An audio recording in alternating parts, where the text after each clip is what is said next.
Good evening दोस्तों। मैं ऋचा कुमारी आप लोग का स्वागत करती हूँ अपने चैनल सेमेस्टर सीक्रेट में। आज मैं आप लोगों के लिए एक कहानी लेकर आई हूँ। कहानी अच्छी लगे तो चैनल को सब्सक्राइब, लाइक, कमेंट कर दीजिए। अजय ने अरविंद के साथ दोस्ती का ही फर्ज नहीं निभाया, बल्कि हर तरह से सहारा भी दिया। इतने घनिष्ठ संबंध होने के बावजूद ऐसा क्या हुआ कि दोस्त ही दुश्मन बन गया। सुबह सुबह गांव अहिलापुर के ग्राम प्रधान सियाराम को गांव वालों ने बताया कि बाईपास के पास गन्ने के खेत में किसी युवक की लाश पड़ी है। तो सियाराम कुछ लोगों के साथ खेत के अंदर जा पहुंचे।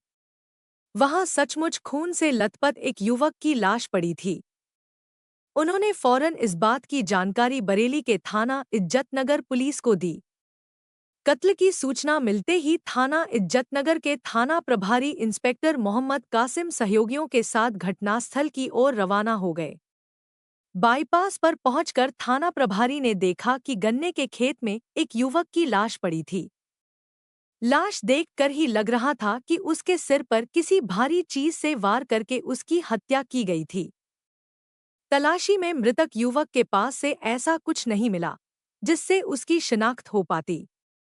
उसके एक हाथ पर AKYUM के जरूर गुदा था। इससे पुलिस कुछ अंदाजा नहीं लगा सकी।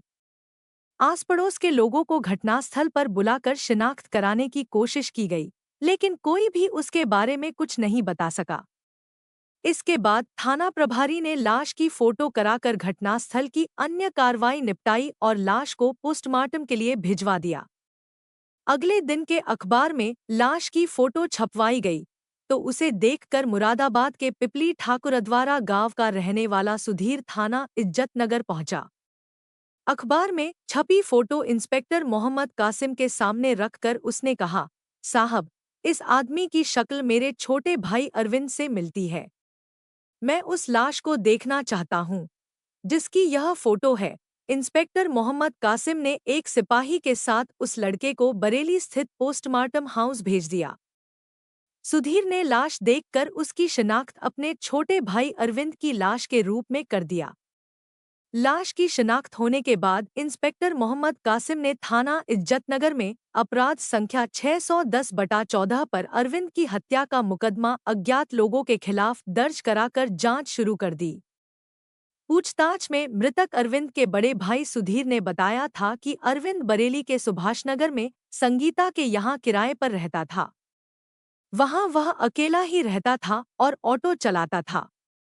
दूसरी ओर अरविंद की हत्या की जानकारी उसके जानने वालों को हुई, तो वे पोस्टमार्टम हाउस के बाहर इकट्ठा होने लगे। अरविंद जिस संगीता के मकान में रहता था, वह भी आ गई थी। अरविंद की परिचितों में एक औरत सरला भी थी। आते ही वह संगीता पर उसकी हत्या का आरोप लगाने लगी, तो संगीता ने सरला को अरविंद की हत्या का जिम्मेदार ठहराया। उनकी बातें सुनकर इंस्पेक्टर मोहम्मद कासिम को लगा कि अगर इन दोनों महिलाओं से अरविंद के बारे में पूछताछ की जाए, तो शायद हत्यारों तक पहुंचना आसान हो जाएगा। इसलिए उन्होंने संगीता और सरला को पूछताछ के लिए थाना इज्जतनगर आने को कहा। थाने में की गई पूछताछ में सरला ने बताया कि वह अपने परिवार के साथ बिहारीपुर में किराए के मकान में रहती थी। संगीता के यहाँ जाने से पहले अरविंद उसी के साथ उसके मकान में रहता था, लेकिन इधर कुछ महीनों से वह सुभाषनगर की तिलक कॉलोनी में रहने वाली संगीता के घर रहने चला गया था। संगीता ठीक औरत नहीं थी। 2 दिन पहले अरविंद उससे मिलने उसके घर आया था। तब उसने मुरादाबाद जाने की बात कही थी। थोड़ी देर रुककर वह चला गया था। बाद में जब उसने अरविंद को फोन करके मुरादाबाद जाने के बारे में पूछा, तो उसने फोन काट दिया था। इससे वह समझ गई कि अरविंद मुरादाबाद नहीं गया था। सरला से पुलिस को मृतक अरविंद का मोबाइल नंबर मिल गया था। संगीता ने पूछताछ में बताया था कि इन दिनों अरविंद उसी के घर किराए पर रह रहा था, इसलिए सरला उससे जलती थी। इसी वजह से उसने अरविंद की हत्या करा दी थी। दोनों महिलाओं से पूछताछ के दौरान इंस्पेक्टर मोहम्मद कासिम ने उनके घर के सभी लोगों के मोबाइल नंबर ले लिए और उनकी कॉल डिटेल्स निकलवाई। मृतक अरविंद के फोन नंबर की कॉल डिटेल्स से उसके कुछ दोस्तों के भी नंबर मिल गए थे, पुलिस ने उसके सभी दोस्तों को भी बुलाकर पूछताछ की। अरविंद के दोस्तों से पता चला कि उसकी दोस्ती सरला के बेटे अजय से थी। इसके बाद अजय को भी थाने बुलाकर पूछताछ की गई। इस पूछताछ में पुलिस को अजय पर शक हुआ, तो पुलिस ने उसके मोबाइल नंबर की कॉल डिटेल्स निकलवाकर जांच की। कॉल डिटेल्स के अनुसार उसकी घटना वाले दिन अरविंद से तो बात हुई ही थी, एक अन्य मोबाइल नंबर पर भी 6 मिनट से ज्यादा बात हुई थी। अजय से उस नंबर के बारे में पूछा गया, तो वह नंबर उसकी प्रेमिका कामिनी का निकला। कामिनी का भी संगीता के यहाँ आना जाना था। अरविंद भी वहीं रहता था। कॉल डिटेल्स से पता चला था कि अजय की कामिनी से हर रोज लंबी लंबी बातें होती थी। इससे इंस्पेक्टर मोहम्मद कासिम को लगा कि अरविंद की हत्या की वजह कहीं कामिनी तो नहीं। अगर कामिनी की वजह से हत्या हुई होगी, तो यह हत्या अजय ने की होगी। संदेह होने पर थाना प्रभारी ने अजय से पूछा कि घटना वाले दिन वह उस समय कहाँ था, जिस समय अरविंद की हत्या हुई थी। थाना प्रभारी के इसी सवाल में अजय फंस गया और उसने स्वीकार कर लिया कि उसने अपने दो दोस्तों विमल और पालू के साथ मिलकर अरविंद की हत्या की थी। अजय ने पूछताछ में अरविंद की हत्या के पीछे की जो कहानी सुनाई, वह प्रेमिका के लिए की गई हत्या की कहानी थी। AKYUM के यानी अरविंद कुमार यादव उर्फ मुन्नू कुमार उत्तर प्रदेश के जिला मुरादाबाद के गांव पिपली ठाकुरद्वारा का रहने वाला था। उसके माता पिता गुजर चुके थे। एक बड़ा भाई था जो गांव में ही रहता था। अरविंद की उम्र 28 साल थी। अभी उसकी शादी नहीं हुई थी। गांव में खेती-बाड़ी न होने की वजह से उसने गाड़ी चलाना सीखा और बरेली में ऑटो चलाकर गुजर बसर करने लगा। गांव से बरेली आने जाने में उसे परेशानी होती थी। उसने अपनी यह परेशानी बरेली के कुछ दोस्तों को बताई, तो उसके एक दोस्त अजय ने इसे गंभीरता से लिया। 19 वर्षीय अजय मां और 3 बहनों के साथ बरेली के बिहारीपुर में किराए पर रहता था। उसकी बहनों में मधु उससे बड़ी थी, जबकि बाकी की 2 बहनें छोटी थीं। अजय के पिता नेत्रपाल की कुछ साल पहले बीमारी से मौत हो चुकी थी। पिता की मौत के बाद बारादरी की एक फर्नीचर की दुकान पर नौकरी करके वही पूरे परिवार को पाल रहा था। अरविंद ने जब अजय से अपनी परेशानी बताई, तो उसे उस पर तरस आ गया था। उसने अरविंद के सामने अपने साथ रहने का प्रस्ताव रखा। हालांकि अजय उम्र में अरविंद से काफी छोटा था, लेकिन वह उसे पक्का दोस्त समझता था। दोस्त के इस प्रस्ताव पर उसकी आंखों में खुशी के आंसू छलक आए। उसे अजय की दोस्ती पर गर्व महसूस हुआ। जिस हौसले से उसने अरविंद को अपने घर में रहने को कहा था, अरविंद की नज़रों में उसका कद काफी बढ़ गया था। अरविंद अजय के घर रहने लगा। कुछ ही दिनों में अरविंद अजय की मां एवं बहनों से इस तरह घुल मिल गया, जैसे वे सब उसकी अपनी हों। अजय की बहनें भी उसे सगे भाई की तरह मानती थी। अरविंद अजय के घर रहने खाने के रूप में एक तय रकम देता था।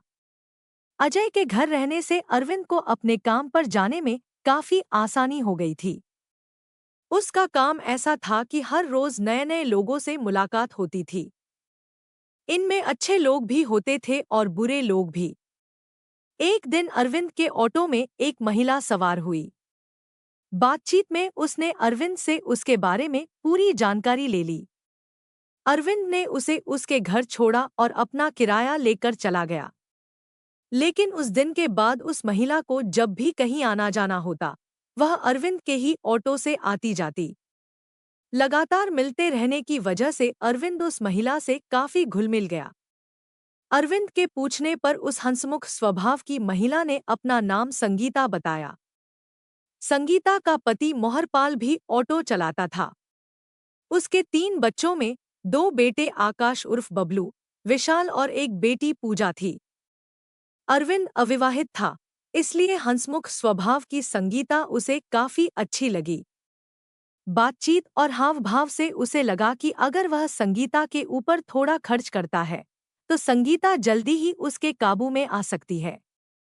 दूसरी ओर खुले विचारों वाली संगीता के दिल में भी अरविंद के प्रति कुछ ऐसी ही सोच थी। अरविंद ने संगीता से नजदीकियां बढ़ाने के लिए कोशिशें तेज कर दी।